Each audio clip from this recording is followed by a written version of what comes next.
আপনাদের tax rebate থেকে math আসতে পারে। সো সেটা কিভাবে আসতে পারে? ইনকাম ট্যাক্সের রিবেট থেকে ম্যাথ আসলে দুটি ইনফরমেশন আপনাদের জানাতে হয় বা থাকবে কোশ্চেনে। 1 নম্বর পয়েন্ট হচ্ছে তার আয় কত, আর 2 নম্বর পয়েন্ট হচ্ছে তার বিনিয়োগ কত। তা আমরা এই কোশ্চেনটা একটু অ্যানালাইসিস করি, দেখি। প্রথমে বলা আছে মোহাম্মদ বুরহান একজন বেসরকারি চাকরিজীবী, তার করযোগ্য আয়ের পরিমাণ, তাহলে এখানে করযোগ্য আয়ের পরিমাণ দেওয়া আছে 20 লাখ। তাহলে এই ব্যক্তি যা স্যালারি পেয়েছে, স্যালারিতে একটা অব্যাহতি আয় থাকবে, সেই অব্যাহতি বাদ দিয়ে বাকি যে করযোগ্য আয় আছে, সেই করযোগ্য আয়ের পরিমাণ হচ্ছে 20 লাখ। এবং এই 20 লাখের মধ্যে সে 4,70,000 টাকায় এই অর্থ বছরে বিনিয়োগ করেছে। তাহলে 1 নম্বর পয়েন্ট তার ইনকাম সম্পর্কে জানলাম, 2 নম্বর পয়েন্ট তার বিনিয়োগ সম্পর্কে জানলাম। এখন প্রশ্নে চলে আসেন। এখন প্রশ্ন করছে 2025-26 করবর্ষে, কত করবর্ষ খেয়াল করবেন, 2025-26 করবর্ষে তিনি কত টাকা রিবেট প্রাপ্ত হবেন, কয় টাকা রেয়াত প্রাপ্ত হবেন, এটা হচ্ছে আমাদের প্রশ্ন। তাহলে রেয়াতটা কিভাবে বের করব? প্রথমত আমরা রেয়াতের হিসাবায়নের সূত্রটা জানি, যে ইনকামের 3%, 3% অফ ইনকাম, এখানে ইনকামটা হচ্ছে 20 লাখ, এটা 3%। আর বিনিয়োগ যেটা করেছেন, এই 4,70,000 বিনিয়োগ করেছে, এটার 15%। তাহলে ইনকামের 3% একটা অ্যামাউন্ট, বিনিয়োগের 15% একটা অ্যামাউন্ট, আর হচ্ছে সর্বোচ্চ 10 লাখ টাকা। এই তিনটি অ্যামাউন্ট আমাদের ছিল 2025-26 বর্ষের জন্য। তাহলে এই তিনটি অ্যামাউন্টের মধ্যে যে অ্যামাউন্টটি সবথেকে কম হবে, এটাকে ট্যাক্স রিবেট হিসেবে কনসিডার করা হবে। আবারও বলি, তাহলে এখানে আয়কর রেয়াতটা আমাদের বের করতে বলছে, তাই না? প্রশ্নটা দেখেন, খেয়াল করেন। তাহলে আয়কর রেবেট বের করতে যে আমাদের কয়টি বিষয় লাগবে, যে এটার ইনকাম কত, বিনিয়োগ কত। তা আমরা জানি যে ইনকাম এখানে কোশ্চেনে ফ্যাক্টে দেওয়া আছে, ইনকাম 20 লাখ টাকা, বিনিয়োগ 4,70,000 টাকা। দুইটা ইনফরমেশন পেলাম। আর একটা ইনফরমেশন অলরেডি আমরা কিন্তু মুখস্থ করেছি, বা আমরা সূত্র আলোকে জানি যে সর্বোচ্চ লিমিট 10 লাখ টাকা। তাহলে এই তিনটার মধ্যে যেটা সব থেকে লোয়েস্ট অ্যামাউন্ট, সব থেকে কম অ্যামাউন্ট, এটা হচ্ছে 60,000। তাহলে আমাদের উত্তর হচ্ছে 60,000 টাকা তিনি রিবেট প্রাপ্ত হবেন।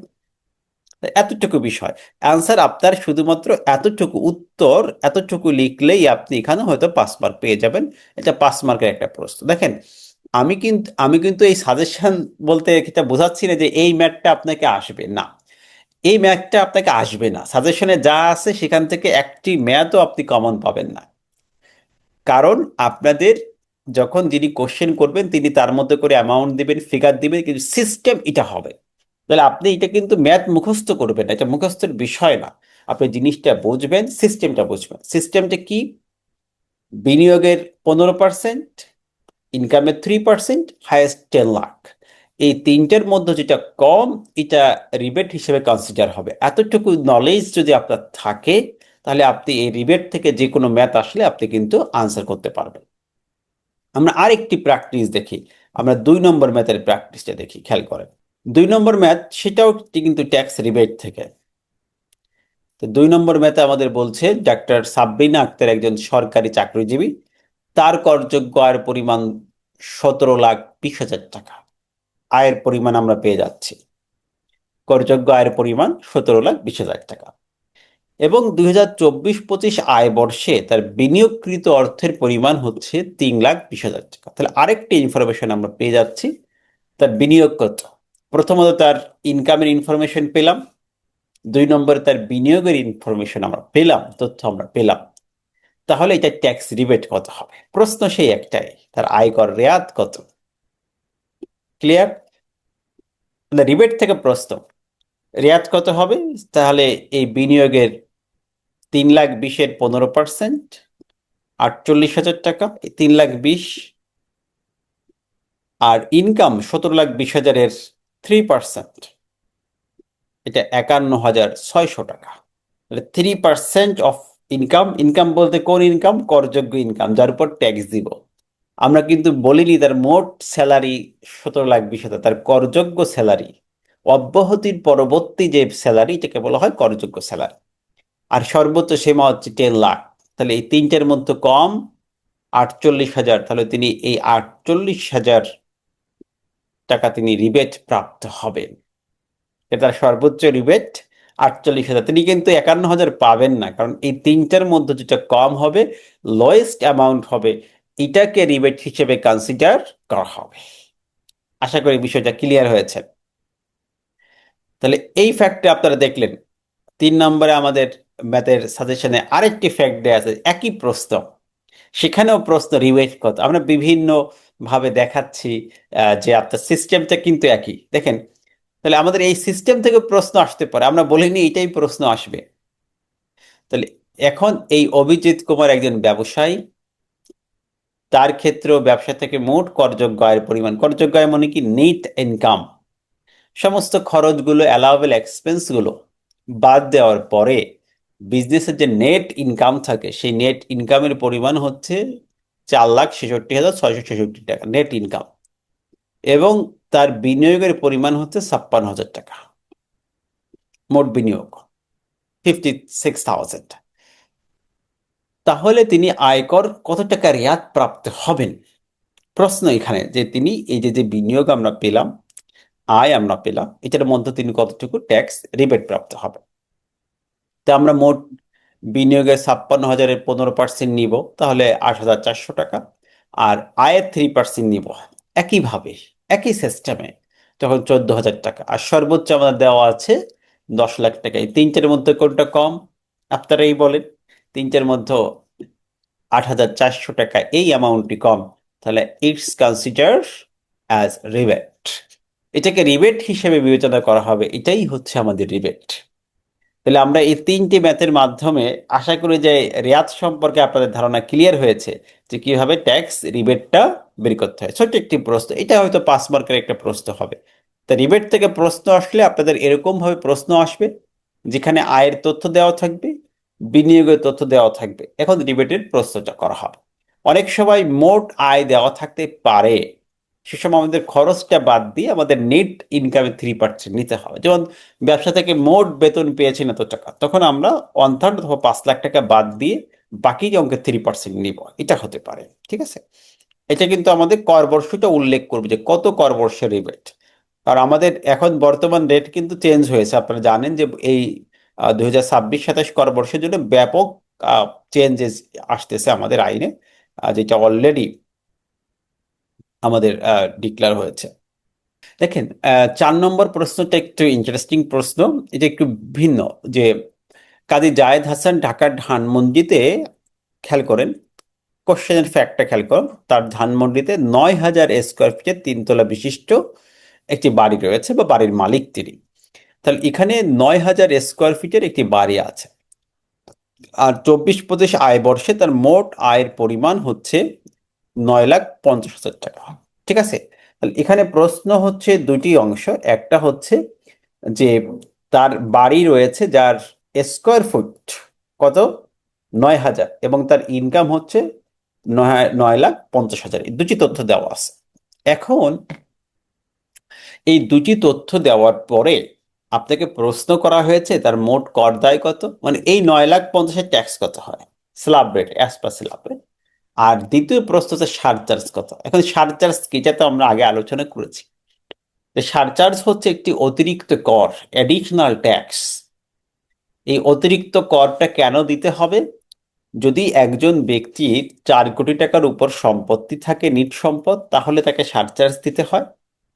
অথবা 8,000 বর্গফুট, স্কোয়ার ফুটের বেশি প্রপার্টির মালিক হলে, গৃহ সম্পত্তির মালিক হলে তাকে সারচার্জ দিতে হয়। প্রথম কন্ডিশন কি, 4 লাখ টাকা, 4 কোটি, সরি 4 কোটি, অথবা 8,000 স্কোয়ার ফিটের বাড়ি, অথবা একাধিক গাড়ি থাকলে তাকে সারচার্জ দিতে হয়। এটা হচ্ছে ইনকামের, ইনকাম ট্যাক্সের উপরে, ইনকাম থেকে যে ট্যাক্সটা আসবে এটার উপর 10%। এটা আমরা একটু মনে রাখি, এটা কি ইনকাম ট্যাক্সের উপরে 10%। এই সারচার্জকে বলা হয় ওয়েলথ সারচার্জ। তাহলে আবারও বলি, এই যে প্রশ্ন করছে যে সারচার্জ কি, বা সারচার্জ নির্ণয় করো, তাহলে সারচার্জটা কি? সারচার্জটা হলো অ্যাডিশনাল ট্যাক্স, একটা অতিরিক্ত ট্যাক্স। আপনার প্রশ্ন হতে পারে যে আমি তো আমার ট্যাক্স পে করি, তাহলে আমাকে কেন অতিরিক্ত ট্যাক্স দিতে হবে, এক্সট্রা ট্যাক্স দিতে হবে? ওয়াই, কেন?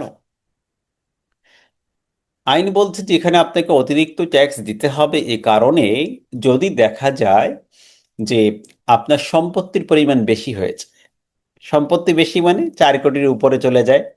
একজন ব্যক্তির নেট প্রপার্টি, নেট সম্পত্তি 4 কোটি টাকার উপর হলে তাকে সারচার্জ দিতে হবে, 1 নম্বর কথা। 2 নম্বর হচ্ছে 8,000 স্কোয়ার ফুটের বেশি প্রপার্টি থাকলে, হাউস প্রপার্টি থাকলে তাকে সারচার্জ দিতে হবে। 3 নম্বর হচ্ছে একাধিক গাড়ি থাকলে দিতে হবে। এরপরে হচ্ছে ওই ব্যক্তি যদি তামাকজাত পণ্য উৎপাদন করে তাহলে তাকে সারচার্জ দিতে হবে ইনকামের 2.5%। তামাকজাত পণ্য উৎপাদনকারী, আবারও বলি, তামাকজাত পণ্য উৎপাদনকারী ইনকামের 2.5% সারচার্জ দিবে। আর হচ্ছে শিক্ষা প্রতিষ্ঠানে যদি ডিসেবল পার্সনদের, প্রতিবন্ধীদের সমান সুযোগ করে না দেওয়া হয়, সেক্ষেত্রেও ইনকামের 2.5% সারচার্জ ওই শিক্ষা প্রতিষ্ঠান তিনি প্রদান করবেন। মেসেজটাকে ক্লিয়ার? তাহলে এখন আসেন, এই যে প্রশ্ন আমাদের করা হলো, এখানে দুটি বিষয় জানতে চেয়েছে।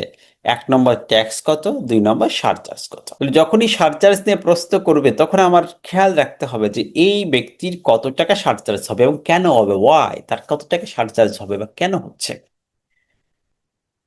প্রথম 3.5 লাখ টাকা তার ট্যাক্স রেট হচ্ছে 0, এটা আমরা জিরোতে জানি। এই 9,50,000 আমরা প্রথমত ট্যাক্স কাউন্ট করব। 9,50,000 প্রথম 3.5 লাখ টাকা পর্যন্ত আমাদের 0। এটা 2025-26 রেট অনুযায়ী আমাদের কিন্তু চেয়েছে 2025-26 কর বর্ষে তার ট্যাক্স কত। তাহলে 25-26 আমাদের প্রথম 3.5 লাখ টাকা জিরো আছে, এটা আমরা সবাই জানি। এর পরবর্তী 1 লাখে হচ্ছে 5% হারে 5,000 টাকা আছে। এর পরবর্তী 4 লাখে 10% হারে 40,000 টাকা আছে। এর পরবর্তী 1 লাখে, অর্থাৎ 8.5 লাখ কিন্তু শেষ, পরবর্তী 1 লাখে আমাদের 15% হারে ট্যাক্স আছে 15,000। এটা তো আমরা মোটামুটি জানি যে ক্যালকুলেশনগুলো কিভাবে হয়, ট্যাক্স রেট ইতিপূর্বে আমরা পড়েছি। সেই হিসাবে এই ব্যক্তির ট্যাক্স আছে হচ্ছে 60,000 টাকা। ট্যাক্স স্ল্যাব রেট তো আমাদের মুখস্থ আছে। আমরা আহ, এর আগে কিন্তু ট্যাক্স রেট নিয়ে আলোচনা করেছি। তাহলে স্ল্যাবগুলো মুখস্থ রাখতে হবে যে প্রথম 3.5 লাখ টাকায় 0, পরবর্তী 1 লাখে 5%, পরবর্তী 4 লাখে 10%, পরবর্তী 5 লাখে 15%, পরবর্তী 5 লাখে 20%, পরবর্তী 20 লাখে 25% এবং রেস্ট অ্যামাউন্টের উপর 30%। এটা ছিল 2025-26 কর বর্ষের ট্যাক্স রেট। যদিও 26-27 এটা কিন্তু পরিবর্তন হয়েছে, এখন 3,75,000 করমুক্ত। এর পরবর্তী আমাদের আর 5% স্ল্যাব নাই, এর পরবর্তী 3 লাখে 10%, এবারে 4 লাখে 15%, এভাবে করে করা হয়েছে। ওকে, ওইটা আমরা বাদ দিচ্ছি, আপাতত আমরা 25-26-এর করবর্ষেই থাকি।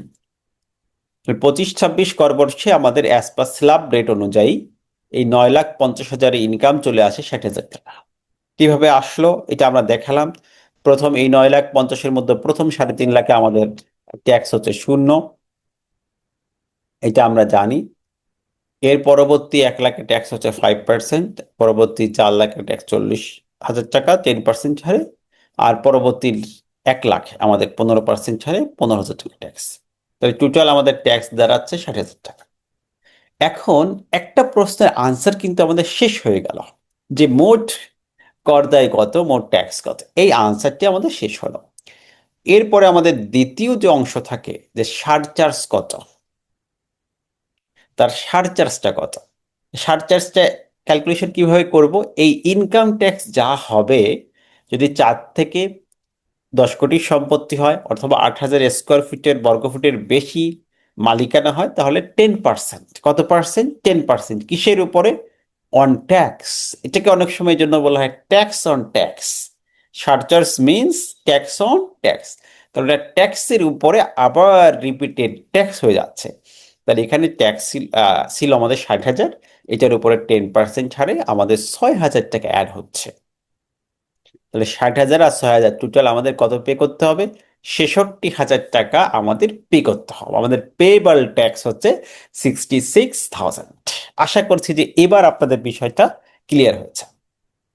তাহলে 4 নম্বর প্রশ্ন দেখেন, আমাদের প্রশ্ন করা হয়েছে, এখানে সারচার্জের বিষয়টা চাওয়া হয়েছে। Tax and surcharge. ওকে, এরপর এই বিষয়টা নিয়ে আরেকটি ম্যাথ আমরা করি, তাহলে আরো ক্লিয়ার হয়ে যাবে। যেখানে আমাদের সারচার্জ নির্ণয় করতে বলা হয়েছে 5 নম্বর ম্যাথে আপনি পাবেন। সেখানেও আমাদের সারচার্জ নিয়ে কথা বলা হয়েছে। দেখেন, জনাব কামরুল ইসলাম ঢাকার বনানীতে 3200 স্কোয়ার ফিটের দুটি বাণিজ্যিক ফ্ল্যাটের মালিক। তাহলে 3200 স্কোয়ার ফিটের দুটি বাণিজ্যিক ফ্ল্যাটের মালিক, তাহলে 32 দুগুণে কত হবে? 6400। ও না, 32 স্কোয়ার ফিট দুটি বাণিজ্যিক ফ্ল্যাটের মালিক, এবং তার নিট সম্পদের পরিমাণ হচ্ছে 5 কোটি। দেখেন, এখানে একটা পয়েন্ট আমরা বলেছি যে 4 কোটি থেকে 10 কোটি টাকা পর্যন্ত নিট পরিসম্পদ হয়। নিট পরিসম্পদ তো বুঝেন যে উইদাউট লাইবিলিটি, লাইবিলিটি ব্যতীত এই ব্যক্তির যে সম্পদ, এটাকে বলা হচ্ছে নেট পরিসম্পদ। আর নেট সম্পদ যদি 4 থেকে 10 কোটি পর্যন্ত হয়, তাহলে সারচার্জ হচ্ছে আপনার 10%। আবার 10 থেকে 20 কোটি হলে সারচার্জ 15%। এভাবে কিন্তু সারচার্জ 35 পর্যন্ত হতে পারে যদি আমাদের 50 কোটি প্লাস আমাদের নেট ওয়েলথ হয়। সারচার্জটার রিজনটা হচ্ছে নেট ওয়েলথ বৃদ্ধি পাওয়া, অতিরিক্ত সম্পদ হওয়া। আর রেট ডিপেন্ড করে টোটাল ওয়েলথের ভ্যালুর উপরে, কত টাকা রেট হবে। যদিও আমাদের এখানে আলোচনা আসছে যে ভবিষ্যতে আমাদের এটা সম্পদ কর হবে, ওয়েলথ ট্যাক্স হবে, এই বিষয়টা আসতেছে। এবং এই ব্যক্তির 24-25 আয় বর্ষে মোট করযোগ্য আয় পরিমাণ বিভিন্ন খাতে, তার মোট করযোগ্য আয়ের পরিমাণ 12,50,000। এখন প্রশ্ন করা হচ্ছে যে তার মোট করদায় কত, মানে 12,50,000 ট্যাক্স কত এটা, এবং সারচার্জ কত। তাহলে 12,50,000 প্রথমত আমাদের ট্যাক্স রেট বের করতে হবে, যে ট্যাক্স কত আসে। আমরা প্রথম 3.5 লাখ টাকায় জানি শূন্য, ট্যাক্স শূন্য। পরবর্তী 1 লাখে 5% ছাড়ে 5,000 টাকা। পরবর্তী 4 লাখে 10% ছাড়ে 40,000 টাকা। এবং পরবর্তী 4 লাখে 15% ছাড়ে 60,000 টাকা। তাহলে টোটাল আমাদের ট্যাক্স কত হচ্ছে? টোটাল আমাদের 12,50,000-এ আমাদের, যেহেতু এখানে কিন্তু আর আর নাই, অর্থাৎ 3.5 আর 1 4.5, 8.5 আর 4.5, 12 লাখ টাকার অ্যাসেসমেন্ট শেষ। তাহলে আমাদের টোটাল ট্যাক্স দাঁড়াচ্ছে 1,05,000 টাকা। এই স্ল্যাব রেট আমাদের অনেকেরই জানা আছে এবং বারবার রিপিট করছি। আমি আবারও বলি যে প্রথম 3.5 লাখ টাকায় তো আমাদের শূন্য আসলো, একটা স্ল্যাব হয়ে গেল, ফার্স্ট স্টেপ। এর পরবর্তী 3.5 লাখের পরবর্তী 1 লাখ টাকা আমাদের 5% ছাড়া 5,000 টাকা ট্যাক্স। দেন এর পরবর্তী 4 লাখ টাকায় আমাদের 10% রেটে 40,000 টাকা ট্যাক্স। আর রেস্ট অ্যামাউন্ট, অবশিষ্ট কত টাকা থাকে? আমাদের 5 লাখ টাকা পর্যন্ত স্ল্যাব ছিল, 15%। 5 লাখ তো নেই, আছে অনলি 4 লাখ। তাহলে 4 লাখে আমাদের 15% হারে ট্যাক্স হয় 60,000। টোটাল ট্যাক্সগুলোকে আমরা যদি যোগ দিই, কাউন্ট করি, তাহলে আমাদের টোটাল 1,05,000 টাকা ট্যাক্স হয়ে যায়। তাহলে আমাদের টোটাল ট্যাক্স হচ্ছে 1,05,000। ওকে, তাহলে আমাদের সারচার্জ কি হবে? এই যে 1,05,000 টাকা ট্যাক্স আরোপিত হলো, এই ট্যাক্সের উপরে হতে সারচার্জ হয়। এটাকে এই জন্য আমি বলছি যে ট্যাক্স অন ট্যাক্স, ট্যাক্সের উপরে আবার রিপিটেড ট্যাক্স, এটার উপরে সারচার্জ হচ্ছে। তাহলে এই 1,05,000-এর উপরে আমাদের 10% হারে সারচার্জ হচ্ছে 10,500 টাকা।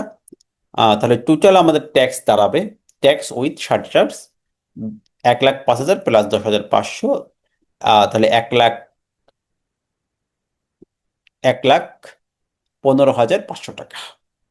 তাহলে 1,15,500 টাকা আমাদের ট্যাক্স অ্যান্ড সারচার্জ। এতটুকু বিষয় ছিল আমাদের 4 এবং 5 নম্বর অঙ্ক, যেখানে শুধুমাত্র আমাদের স্যালারি সারচার্জের বিষয়গুলো ছিল। ঠিক আছে, 6 নম্বর ম্যাথে আমাদের একজন 6 নম্বর যে প্র্যাকটিস, এখানে আপনারা চলে যান। এখানে বলছে, ফ্যাক্টটাকে ভালো করে বোঝেন। জনাব বাবুল সাহেব বাংলাদেশ সচিবালয়ে কর্মরত রয়েছে। 30 জুন 2025 সমাপ্ত যে আয়বর্ষ আমাদের শেষ হলো, সেখানে আমাদের নিম্নোক্ত হারে বেতন ভাতাতে পেয়েছেন। একটা হচ্ছে মূল বেতন, চিকিৎসা ভাতা, উৎসব ভাতা, নববর্ষ ভাতা, ভবিষ্যৎ তহবিলের সুদ, বাড়ি ভাড়া ভাতা। এই যে যে ভাতাগুলো আছে, এই ভাতাগুলো তিনি পেয়েছেন। প্রথম প্রশ্ন হচ্ছে তার করযোগ্য আয় কত। দ্বিতীয় প্রশ্ন হচ্ছে তার কর দায় কত। তাহলে আমরা গভর্নমেন্ট যারা এমপ্লয়ি আছেন, যারা সরকারি কর্মকর্তা, আমাদের কি মনে আছে তাদের করযোগ্য আয় কোনটা কোনটা হবে? এই বিভিন্ন পার্টিকুলার্সে তারা স্যালারি পেলেও আমরা বলেছিলাম যে তাদের মাত্র তিনটি বিষয় করযোগ্য আয়। দেখেন তো আপনাদের মনে আছে কিনা? এক নম্বর হচ্ছে মূল বেতন, দুই নম্বর হচ্ছে উৎসব ভাতা, তিন নম্বর হচ্ছে বোনাস। তাহলে যে কোনো পার্টিকুলার্সে স্যালারি পাক বা না পাক, তাদের ক্ষেত্রে তিনটি পার্টিকুলার্স আমাদের ট্যাক্সেবল আয় হিসেবে গণ্য হয়। ট্যাক্সেবল আয় কোনটা কোনটা গণ্য হয়? একটা হচ্ছে মূল বেতন, দুই নম্বর হচ্ছে উৎসব ভাতা, তিন নম্বর হচ্ছে বোনাস। এই তিনটাকেই করযোগ্য আয় হিসেবে ধরা হয়। এই তিনটের উপর ট্যাক্স হবে, আর বাকি সকল ফ্যাসিলিটি, বাকি সকল বিষয়গুলো এটা ট্যাক্স থেকে অব্যাহতি পাবে, এক্সামশন পাবে। তাহলে আমরা এখানে দেখলাম তার তিনটা পয়েন্টে ট্যাক্স হবে। একটা কি? মূল বেতন। দুই নম্বর কি? উৎসব ভাতা। তিন নম্বর বোনাস। তাহলে এই যে পার্টিকুলার্স গুলোতে ট্যাক্সেবল হবে, তার যে স্যালারি, এইখান থেকে আমরা কয়টা পেয়েছি? যেমন মূল বেতন পেয়েছি, তাহলে মূল বেতন করযোগ্য। উৎসব ভাতা পেয়েছি, এটা করযোগ্য। আর কোনো কিছু নাই, কিন্তু কোনো বোনাস নাই। তাহলে আমাদের প্রথম যে প্রশ্ন, দেখেন প্রথম প্রশ্ন কি? তার করযোগ্য আয় কত? এক নম্বর করিস, তার করযোগ্য আয় কত? তো আমরা করযোগ্য আয় কিভাবে বের করব? এই বেতন থেকে তিনটে পার্টিকুলার্স খুঁজবো যে তার আছে কিনা। এক নম্বর মূল বেতন, দুই নম্বর উৎসব ভাতা, তিন নম্বর বোনাস। তো আমরা দেখি তার স্যালারি যে স্টেটমেন্ট আমাদের কোশ্চেনে দেওয়া আছে যে এই পার্টিকুলার্সে তিনি স্যালারি পেয়েছেন, বেতনাদি পেয়েছেন, তার মধ্যে দেখি তিনি মূল বেতন পেয়েছেন। এক নম্বর প্রশ্ন, তা তিনি মূল বেতন পেয়েছেন, তাহলে এই মূল বেতন করযোগ্য হয়। দুই নম্বর, তিনি উৎসব ভাতা পেয়েছেন, তিনি কোনো বোনাস পাননি এই উক্ত বছর, তাহলে এটাও করযোগ্য হয়। আমার প্রথম প্রশ্নের আনসার করযোগ্য আয় কত হবে, এটা এইভাবে লিখবো। তার করযোগ্য আয় হবে মূল বেতন, উৎসব ভাতা, এই দুটি। মূল বেতন 6,80,000 আর উৎসব ভাতা 1,26,000। তাহলে এখানে তার করযোগ্য আয়ের পরিমাণ দাঁড়ায় হচ্ছে 8,06,000। যেহেতু তার এই চাকরি ব্যতীত অন্য কোনো উৎসের আয়ের কথা বলা নেই, তাহলে তার তো করযোগ্য আয় কত হবে আপনি বলেন? তার করযোগ্য আয় হবে 8,06,000 টাকা। তাহলে আমাদের এই ক নম্বরে যে প্রশ্ন করা হয়েছে, তার করযোগ্য আয় কত নিঃসন্দেহে বুঝতে পেরেছেন যে আমরা গভর্নমেন্ট এমপ্লয়ির করযোগ্য আয় বের করার ক্ষেত্রে আমাদের রেফারেন্স হচ্ছে এসআরও 7, 2023। 23 সালে 7 নম্বর যে এসআরওটা আছে, সেখানেই তো আমাদের বলা আছে যে গভর্নমেন্ট এমপ্লয়ীদের ক্ষেত্রে করযোগ্য আয় কি কি হবে। সেখানে আমরা পেয়েছি যে মূল বেতন করযোগ্য আয় হবে আর উৎসব ভাতা করযোগ্য আয় হবে। তা মূল বেতন আমরা পেলাম 6,80,000, এটা করযোগ্য আয়। উৎসব ভাতা পেলাম 1,26,000, এটাও করযোগ্য আয়। তাহলে টোটাল মোট করযোগ্য আয় হয় 8,06,000 টাকা। এটাকে আমাদের ট্যাক্সেবল ইনকাম হিসেবে কনসিডার করা হবে। তাহলে এই 8,06,000 টাকার উপরেই তো আমাদের ট্যাক্স গণনা করতে হবে, ট্যাক্সটা দিতে হবে। তাহলে এই 8,06,000-এর মধ্যে প্রথম 3.5 লাখ টাকাকে আমরা দেই শূন্য। পরবর্তী এই ট্যাক্স ক্যালকুলেশন কিন্তু সব ম্যাথের ক্ষেত্রে এক। তার মানে আপনারা এটা ক্যালকুলেশন সিস্টেমটা, স্ল্যাব রেটটা জানলে যে কোনো ক্যালকুলেশন পারবে। এই প্রত্যেকটা ম্যাথের জন্য কি ভিন্ন ভিন্ন ক্যালকুলেশন? না। আমাদের মূল কাজ হচ্ছে যে ইনকাম হোক না কেন, সেই ইনকাম থেকে ট্যাক্সেবল ইনকামটা বের করা, করযোগ্য আয়টা বের করা। যদি করযোগ্য আয়টা আমরা বের করতে পারি, ট্যাক্সেবল পোর্শনটা আমরা বের করতে পারি, তাহলে কিন্তু তার উপর আমরা ট্যাক্সটাও বের করতে পারবো। তাহলে প্রথম আমাদের যে বিষয়বস্তু, যে আমরা একটা ইনকাম থেকে করযোগ্য ইনকাম বের করবো, এটা স্যালারি ইনকাম হোক, এটা রেন্ট ইনকাম হোক, সেখান থেকে কতটুকু ইনকামের উপর আমার ট্যাক্স হবে এটাকে বের করা। সরকারি স্যালারি হোক, বেসরকারি স্যালারি হোক, এরপরে তো ট্যাক্স কাউন্ট করব। ট্যাক্স তো আগে কাউন্ট করার সুযোগ নাই। আগে আমাদের ট্যাক্সেবল ইনকাম বের করেই দেন আমাদের ট্যাক্স বের করতে হয়। তাহলে এখানে 8,06,000 টাকা আমরা ট্যাক্সেবল ইনকাম পেলাম। তার উপর অ্যাজ পার ডেট 2000, যেহেতু 25-26-এর প্রশ্ন করেছে, সেই অনুযায়ী প্রথম 3.5 লাখ টাকা আমাদের শূন্য। এরপরে 1 লাখ টাকার উপর 5% ছাড়ে 5,000 টাকা। আর হচ্ছে অবশিষ্ট 3,56,000 টাকার উপরে 10% ছাড়ে 35,600 টাকা। তাহলে টোটাল আমাদের কর দায় দাঁড়াচ্ছে 40,600 টাকা। এটা হচ্ছে আমাদের টোটাল ট্যাক্সেবল ইনকাম। এটা হচ্ছে আমাদের এই টোটাল ট্যাক্স। 8,06,000-এর উপর আমাদের এই 40,600 টাকা ট্যাক্স হিসেবে কাউন্ট হয়। আবারও বলি, তাহলে প্রথম কাজ কি আমাদের করযোগ্য ইনকামটা বের করা। যেহেতু গভর্নমেন্ট এমপ্লয়ি তাহলে তাতে করযোগ্য আয় হবে তিনটি: মূল বেতন, উৎসব ভাতা, বোনাস। সেখান থেকে আমরা বের করলাম তার দুটি পার্টিকুলার্স এই ফ্যাক্টে আছে, মূল বেতন আছে, উৎসব ভাতা আছে। টোটাল 8,06,000 টাকা বের করলাম। এর উপরে অ্যাজ পার স্ল্যাব রেট অনুযায়ী আমরা ট্যাক্স কাউন্ট করলাম। ট্যাক্স কাউন্ট করে আমাদের আসছে 40,600 টাকা। It's consider tax.